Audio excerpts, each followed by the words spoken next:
Greetings. This is Ayuri from Dreaming of Faye Tarot. I'm trying something different. Got a new mic and got my Dino headphones on. Either way, today we're going to go through the next section of the Voodoo Tarot Spirit Box. We're going to be working on the meanings of the uh, cups suit. So I have my notes here. Our first card is the Ace of Cups.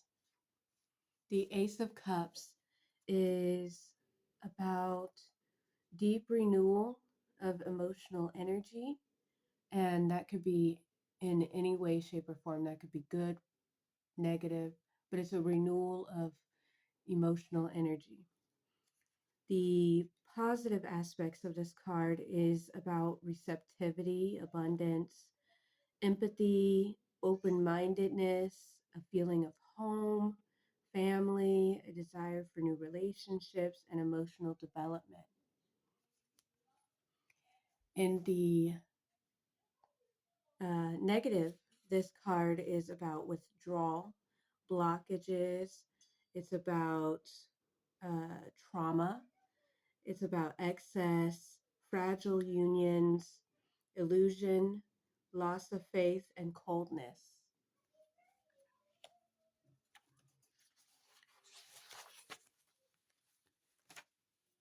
Card number two, Two of Cups. Beautiful depiction. It is about harmony, emotional intimacy, beginnings of new romances or unions. It can also suggest emotional dependency. Okay.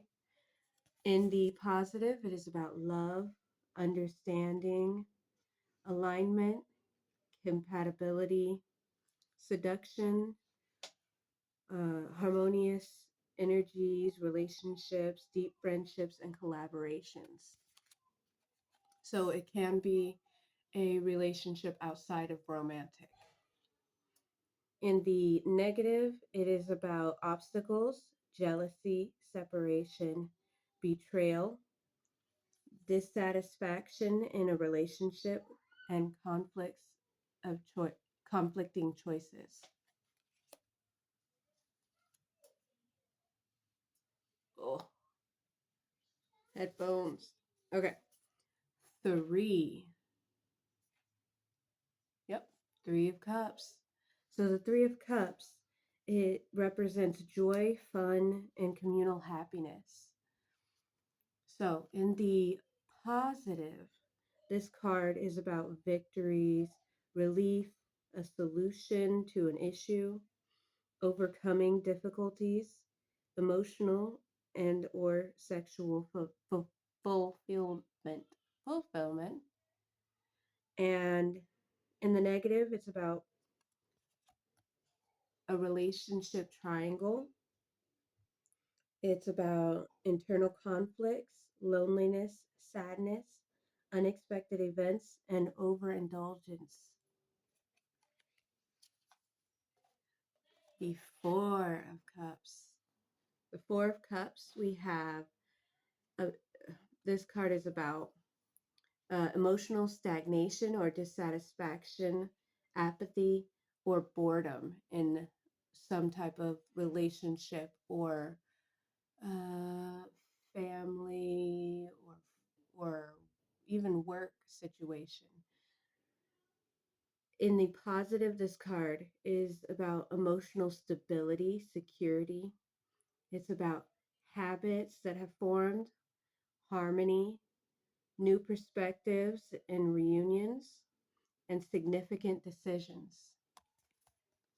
In the negative, this card is about stagnant situations, boredom in a situation, an impasse for your relationships, fatigue, routine, narrow mindedness, emotional burdens, intolerance, and resentment.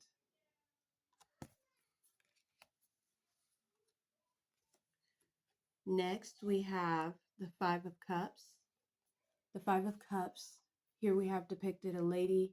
She's got her arms tied behind her back. She's on a chair in the middle of the ocean, looking quite surprised. And this card is about panic, discomfort, regrets, and emotional disappointments. In the positive, it's about openness, courage, emotional choices, necessary solitude, and can be used to bring up ancestral information. In the negative, it's about passiveness, paralysis, unreliable relationships, superficial relationships, couples, temptation, instability, misunderstandings, and disputes.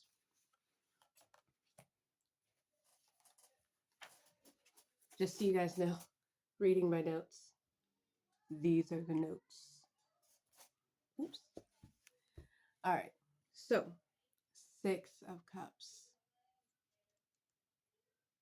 Beautiful card. So, the Six of Cups is about nostalgia. It's also about being stuck in the past. In the positive, again, about nostalgia and looking back at the good memories, about childhood memories, about memories of home, looking forward with confidence into the future, future prospects, and planning. In the negative, it's about glorifying the past, about melancholy because you're so stuck in the past, fear of change, and of regrets of things that have happened or have not happened in the past. Next, we have our Seven of Cups. Here is represented by a woman with her child strapped to her back, walking, looking very happily. She's got her big jug of water on top of her head. This card is about possibilities and dreams. In the positive, it has to do with having faith. It's about fantasy, art, impressions, imagination, and unexpected favors. Um, it's about the fact that you can bring these imaginations to life in the positive. In the negative, we have fruitless dreams, illusions, unfulfilled promises, fixations, errors in judgment, excessive self confidence, temptations, and corruption. The Eight of Cups. The Eight of Cups is a period of doubt, even when you have stability. Okay? So, in this card, if it's in the upright or positive position, it can be about growth, change, fulfillment, moving from the past, new priorities, and clarity. In the negative, it's about unchanging, unchanging stability. It's about loneliness, hesitation, restlessness, abandoned projects, failure, forbidden relationships, and dead ends. Okay, so that's going to be our Eight of Cups.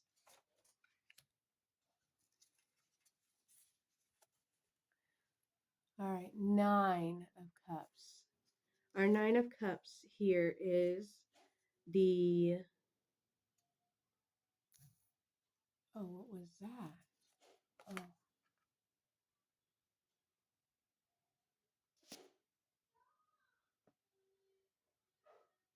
sorry, I got a message. I have fixed that. All right, so we have our Nine of Cups. This card is about being in a state of emotional satisfaction about enjoying your achievements. In the positive, this card is about satisfaction, ideals, fulfillment, honesty, achievement, compensation, and peaceful resolutions. In the negative, it's about naivete, secrets, fights, dissatisfaction, harmful idealism, strife, impulsiveness, no common sense, and family disputes.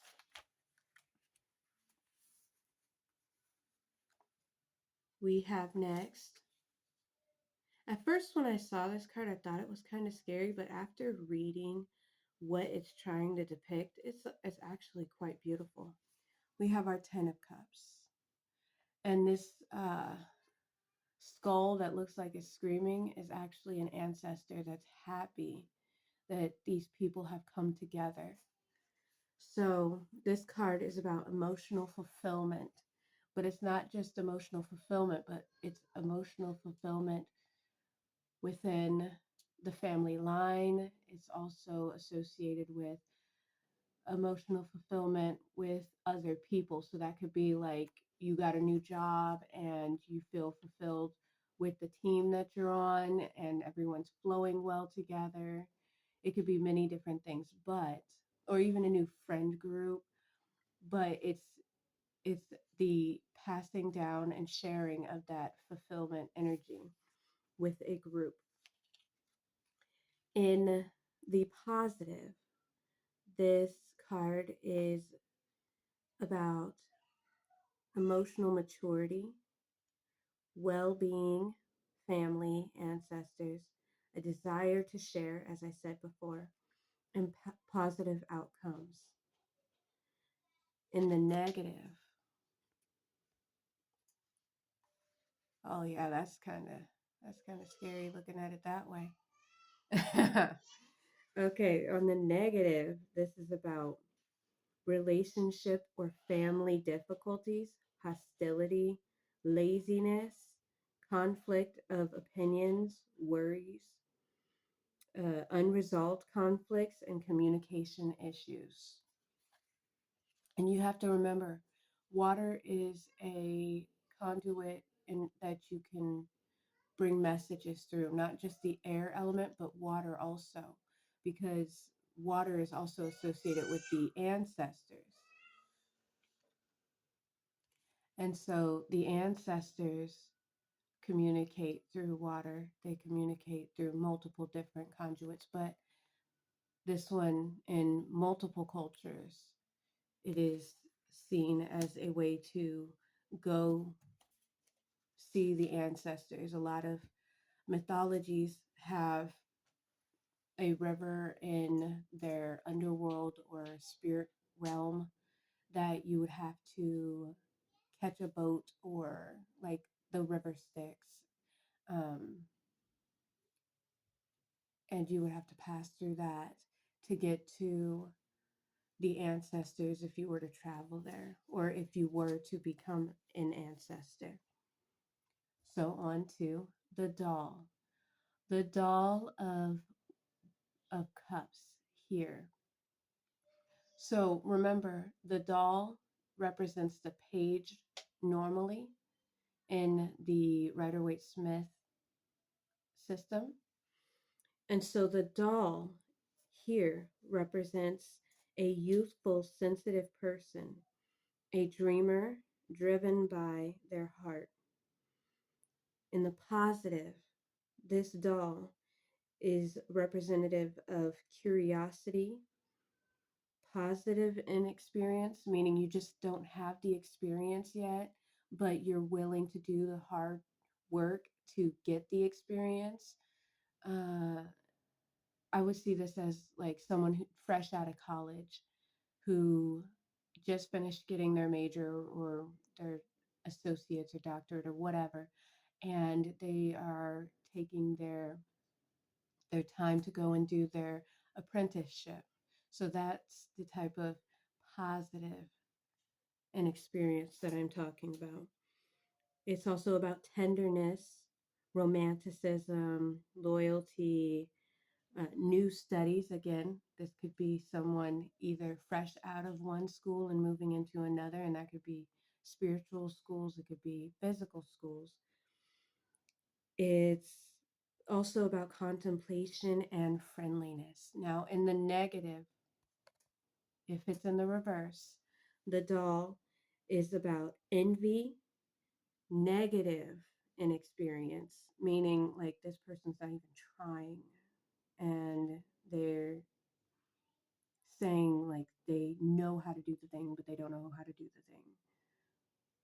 So, emotional barriers, hypersensitivity, emotional complications, selfishness, and unrequited love.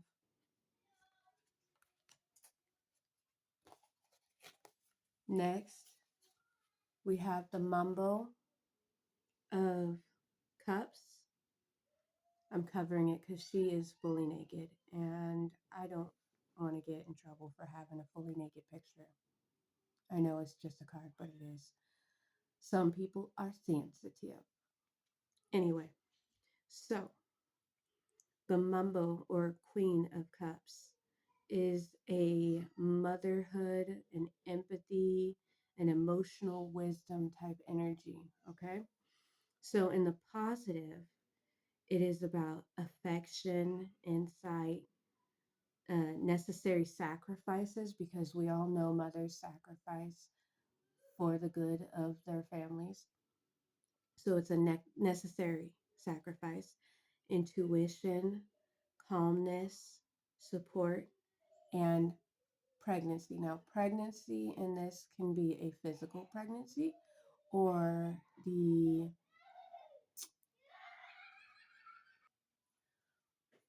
it could be the spiritual consummation of an item, or bringing forth and getting ready to birth a new project or birth a new uh, goal that you've been trying to make. Okay. So in the negative, though, this card represents dishonesty, lust, expressive or excessive, excessive emotional behavioral, deception, scandal, and hostile external environment. So it could be, let's say you have roommates and they are super hostile towards you, then this card could come up upside down in your reading. The Ogan of Cups is representing a mature person. It doesn't need to be physically male, just a mature person who has the ability to demonstrate stability in their relationships. So, this is going to be the person that others would consider their rock when it comes to emotional situations. They can go to them and restabilize them in whatever situation that they're going through. So, in the positive, this card represents firmness, comfort, authority, emotional control, diplomacy, mental stability, success in relationships.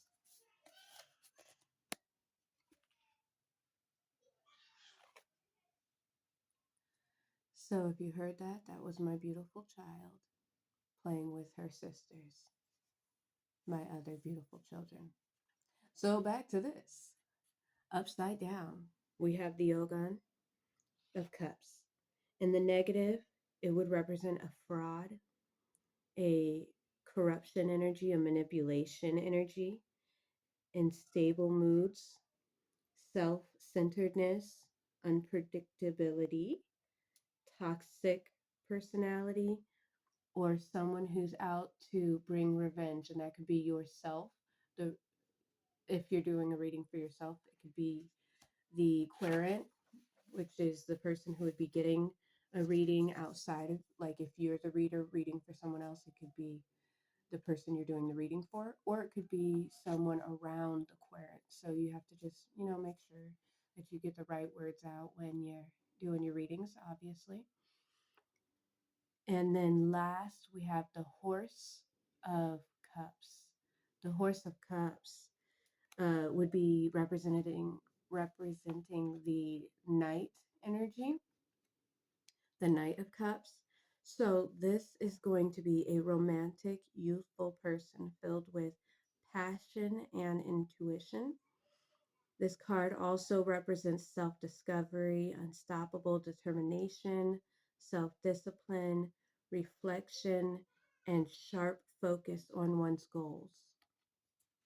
In the positive, it's about conquest, romance, seduction, a journey, so like a spiritual journey or a physical journey, joy, knowledge, and awareness.